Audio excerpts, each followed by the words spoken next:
በስመ አብ ወወልድ ወመንፈስ ቅዱስ አሐዱ አምላክ። በስመ አብ ወወልድ ወመንፈስ ቅዱስ አሐዱ አምላክ። በስመ አብ ወወልድ ወመንፈስ ቅዱስ አሐዱ አምላክ አሜን። ይትባረክ እግዚአብሔር አምላከ አበዊነ ቅዱሳን። የቅዱሳን የአባቶቻችን አምላክ ቅዱስ እግዚአብሔር ስሙ ዛሬም ዘወትርም የተመሰገነ ይሁንና ክቡር አባታችን መላከ ብርሃን መምህር በረከት ቸርነት የቤተ ክርስቲያናችን ዋና አስተዳዳሪ፣ የተከበራችሁ አባቶቼ ካህናት፣ ወንድሞቼ ዲያቆናት፣ በዚህ ቅዱስ ስፍራ የተሰበሰባችሁ አባቶቼ፣ እናቶቼ፣ እህቶችና ወንድሞቼ ባሰባሰበን በጠራን በገናናው አምላካችን ስም እንደምን አደራችሁ? አሜን። እግዚአብሔር ይመስገን ብለን እንድናመሰግነው መመስገን የባህሪ ገንዘቡ የሆነ ልዑል አምላካችን በሰማይ በምድር ክብር ምስጋና ይድረሰው። እሱን ጠርተን የማንተዋት እናታችን ንጽሕተ ንጹሐን ቅድስተ ቅዱሳን እመቤታችን ድንግል ማርያም ከፈጣሪ በታች ከፍጡራን በላይ ክብር ምስጋና ይድረሳት። ከዚህ ያው ትንሽ የተወሰነ ሰዓት አጠር ስለሚለን ጥቂት ደቂቃ እንነጋገራለን። እግዚአብሔር አምላካችን ለእኔ የምናገርበትን አንደበት ለእናንተም ደግሞ የምትሰሙበትን እዝነ ልቦና ለሁላችንም ያድለን።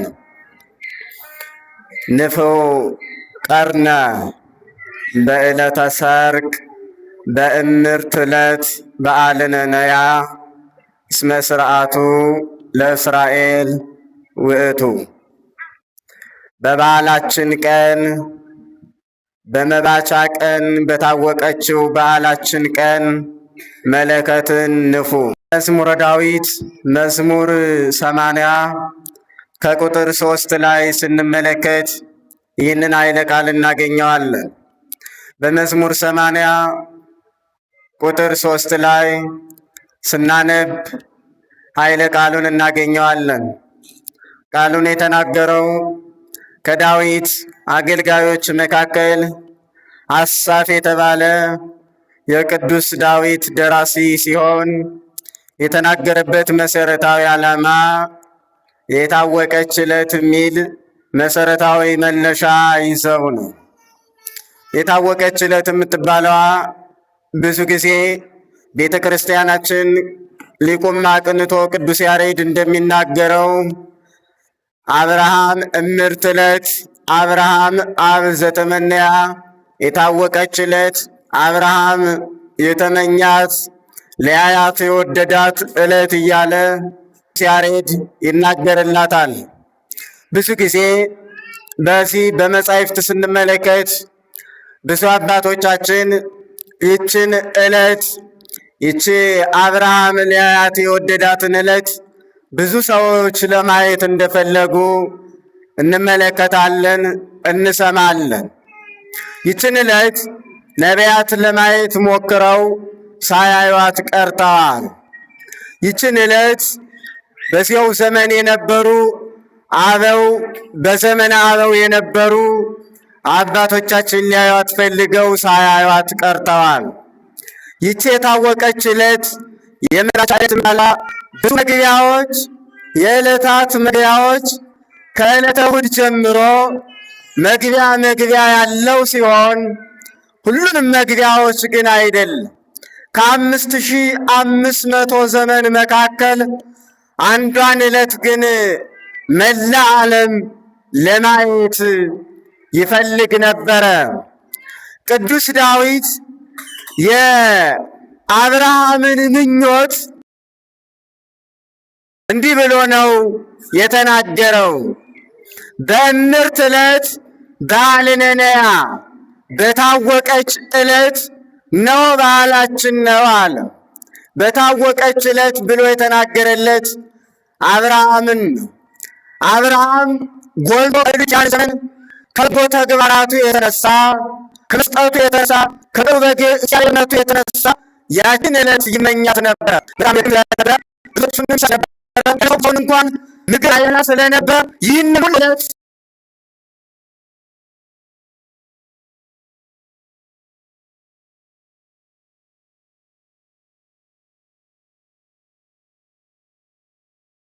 ብሎ ያትመኛት ነበረ። እንደውም አንድ ወራት እንዲህ ብሎ ተናገረ። አብርሃም አንቱ ከጎሞርን ደስቶ ለመለስተሰ ድረቶ ሲመለስ ደስ አለው። ደስ ይለው ማለት በመዋዕሉ አለነ ያዕለት ወያሳተ በእኔ ዘንድ ያችን ዕለት ወይም ደግሞ ልጅህ ይወርዳል ይወለዳል የሚባለውን የምታሳየኝ መቼ ይሆናል?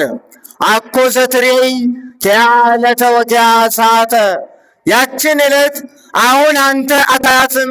ወባሕቱ ዲሆ ለማየ ዮርዳኖስ ዮርዳኖስን ተሻግረ ሂድና ያኔ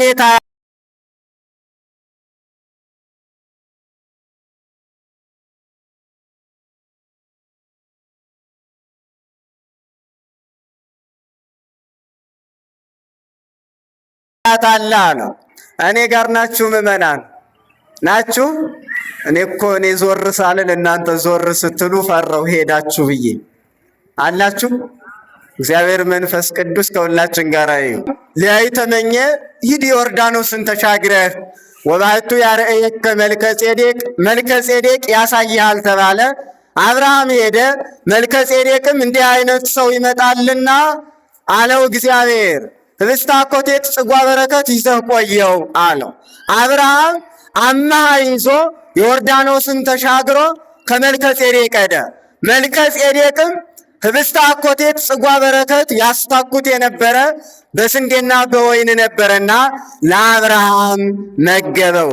አብርሃም ሊያያት የተመኛትን ቀን ቀይሮ ያንን ህብስተ አኮቴትና ጽዋ በረከት ለአብርሃም መልከ ጼዴቅ መገበው። እዚህ በኋላ አብርሃም ተመልሶ ምድረ ርስት ገባ። አብርሃም ሊያያት የተመኛት ቀን እንደው የትኛዋ ናት ብንል አብርሃም የመጀመሪያው አብርሃም ሊያያት የፈልጋት ምርኮ ይኖር ነበረና ምድረ እስራኤል የሚገባባትን ዕለት ነፃነት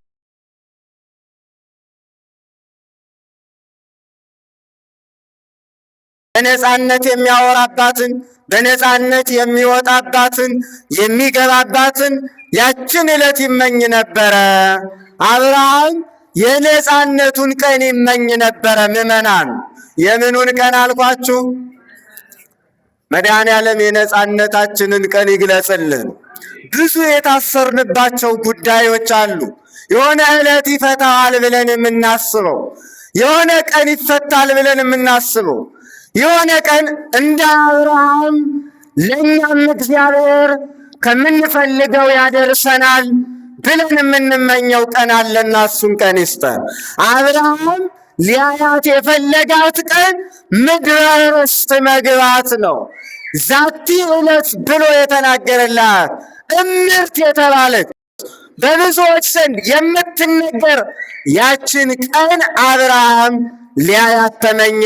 እንዴት ካላችሁኝ በዚያ በሰው ሀገር ቀና ብሎ መናገር አይችልም ነበረ።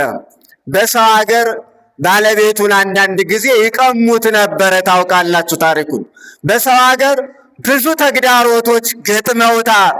እዚህ ወጥቶ በነፃነት የሚንቀሳቀስበትን ቀን ተመኘ ነው አንደኛው። ሁለተኛው ደግሞ አብርሃም የተመኛት ቀን ልጅ የሚያገኝበት ቀን ነው።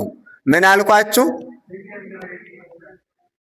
ልጅ ማግኘት ጥሩ ነው አይደል? ምዕመናን ነው አይደለም?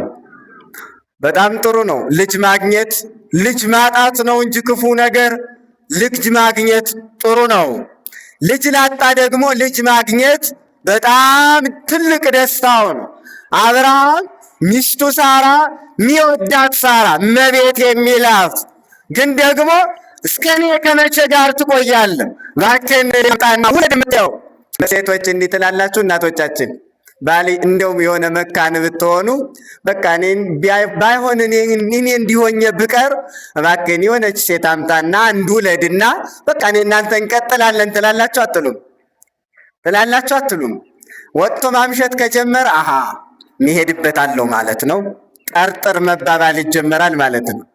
ወይም ደግሞ እንደዚያ አሁን እኮ ባልና ሚስት አንድ አልጋ ላይ ቁጭ ብለው በሶሻል ሚዲያ የሚነጋገሩበት ዘመን ነው። ታውቃላችሁ አይደለም? ፍመና ይህ ከተሜው ስለምታውቁት ማለት እናንተ ታደርጉታላችሁ ማለት አይደለም። ስለምታውቁት ስላችሁ ሀሳቡ ስለሚገባችሁ እሱ ሌላ ላይ እየተነጋገርኩ መስሎት በቴሌግራም ወይም በኢንስታግራም፣ በፌስቡክ፣ በቲክቶክ ግን ከባለቤቱ ጋር ያወራና በኋላ ላይ አንቺ ነሽ ይባባሉና ሰላም ይፈጥራሉ ማለት ነው። ግን እንዲህ የሚያደርጋለ እንዲህ ምመና አለ በእውነቱ ሂድ ከሌላ ውለድና እኔ ጋር እንቀጥላለን ምትል። ከዚህ የተነሳ አብርሃም እጅግ በጣም ያከብራት ነበር፣ እመቤቴ ይላት ነበር። እና ከዚች ከእመቤቴ ከሚላት እጅግ ከሚወዳት ከዚች ከሳራ መውለድ ይፈልጋል። ግን ሩቅ ነው ዘመኑ፣ 90 ዘመን ሞልቷቸዋል። እዚህ በኋላ ይመጣም ብሎ ያስብ ነበረ። ግን ያ ሰይጣን ከመንገድ እንደስቀረው ሲጨነቅ ስላሴ ሰይጣን በዘጋው በር ሰይጣን የዘጋውን በር ለመክፈት ሲሄዱ የአብርሃምን ቤት ለመክፈት ሲሄዱ የሳራና የሰን ከፍተው የተመለሱ አጋዕዝተ ዓለም ቅድስት ስላሴ አያችሁ። የተዘጋ ምን ነበረ? የእንግዳ በር ነበረ። አብርሃም አብሮ መብላት መጠጣት ቀረ፣ ቤት የተዘጋ ብሎ ነበረ። መድኃኔዓለም ግን ጥቂቱን ብቻ አይደለም የሚከፍተው ብዙውን ይከፍታልና ለ90 ዓመት የተዘጋውን የሳራን ማኅፀን ከፈተው። አብርሃም ይህንን ዕለት ይመኝ ነበረ። ይስሐቅ የሚወለድበትን ልጅ የሚያገኝበትን ዕለት ይመኝ ነበረ። ምክንያቱም ታውቃላችሁ ሐናና ኢያቄም ልጅ በማጣት በጣም ብዙ አዝነዋል። በኃጢአታችሁ ምክንያት ነውም ተብለዋል። ችግር ሲደርስ በኃጢአታችን ነው ብላችሁ እንዳታስቡ በጭራሽ። አንዳንድ ሰዎችም በጎረቤት ችግር ሲደርስባቸው ምን ይሆን ምን ፈጥሮ አንበል። ምዕመናን እግዚአብሔር የሚያደርገው ልዩ የሆነ ተአምር ስላለ ነው። በኃጢአት ምክንያት ታሪክ አይሰራም። በኃጢአት ምክንያት ሰው አያወጣም። በኃጢአት ምክንያት እግሩ እንዲቆረጥ መኪና ተገልብጦ አይሆንም። እግዚአብሔር ስለፈቀደ ብቻ ሁሉም ይሆናል። ሰዎቹ ግን ሐናና ኢያቄምን ዘካርያስንና ኤልሳቤጥን ወደ ኋላ ስንሄድ ደግሞ የመጀመሪያ ሐና እመ ሳሙኤልን የማይወልዱት በኃጢአት የተነሳ ነው ይላቸው ነበረው። አብርሃም ኃጢአተኛ አይደል፣ በእግዚአብሔር ዘንድ እጅግ የሚወደድ አብርሃም ብለው የሚናገሩለት እስራኤላውያን የእኛ አባታችን አብርሃም ነው ብለው የሚመኩበት። አብርሃም ግን ልጅ አይወልድም ነበረና ልጅም የወልድባትን ዕለት ተመኘ ይላል። ሦስተኛው ወልድ ዋሕድ ኢየሱስ ክርስቶስ ከእመቤታችን ከቅድስት ድንግል ማርያም የሚወለድበትን ዕለትና ያንን መድኃኒት በቤተልሔም የሚወለደውን ለዓለም ብርሃን የሚሆነውን ለዓለም ምግብ የሚሆነውን ለዓለም የደስታ ምንጭ፣ የሰላም ምንጭ፣ የበረከት ምንጭ፣ ቀና የማለት ምንጭ፣ የመንግሥተ ሰማያት መፍለቂያ፣ የሕይወቷ ከሆዱ የሚመነጭ የሚወለደውን አብርሃም ይመኝ ነበረ። ምዕመናን ማንን ተመኝታችሁ ታውቃላችሁ? ምን እንመኛለን እኛ ምዕመናን? ከምናምን መኪና ወደ ብላክ ምናምን መኪና አይደል? ብንመኝ ብንውል ስንመኝ ብንውል የዘመኑ ወጣት በጣም ተመኘ ቢባለው እኔ ጥሩ ባል አግብቼ እንደው መልካም ባል ባገኝ ይላል። ጥሩ ሴትነቷን እኮ በራሱ አታረጋግጥ። ወንዱ ደግሞ በተመሳሳይ መልካም ሴት ባል። እንዲህ ነው የምንመኘው ምድር ላይ ባለ ጉዳይ አይደለም። አባቶቻችን ለዚህ ነው ምድሩን ትተው ሰማይ ላይ የሚያስቡት። አብርሃም ወልድ ኢየሱስ ክርስቶስ የሚወለድበትን ዕለቱን ተመኘ። ምዕመናን የምትቆርቡበትን ዕለት እንመኝ።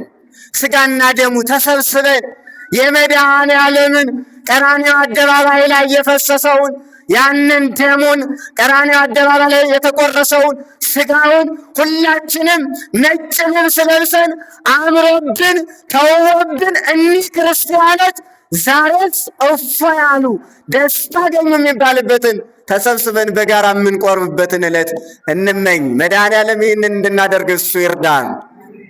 አብርሃም የተመኛት ዕለት ቅድም በቅዳሴው መካከል ላይ ዲያቆኑ ሲያዜመው የነበረው የክቡር ዳዊት ሐሳብ የመዝሙረ ዳዊቱ እመርት ዕለት የሚላት እግዚአብሔርን የምናስብባት ዕለት፣ እግዚአብሔር ወደ እኛ የሚመጣበትን ዕለት፣ እግዚአብሔር እኛን የሚጎበኝብን ዕለት። እግዚአብሔር ሰው አዳራሽ ይዘጉብናል፣ እግዚአብሔር ግን ሰማይ ላይ ይከፍትልናል። ሰዎች ምድራዊ መብል መጠጥ ይከለክሉናል፣ እግዚአብሔር ሰማያዊ መብል መጠጥ ይሰጠናል። እውነቴን እኮ ነው የምላችሁ።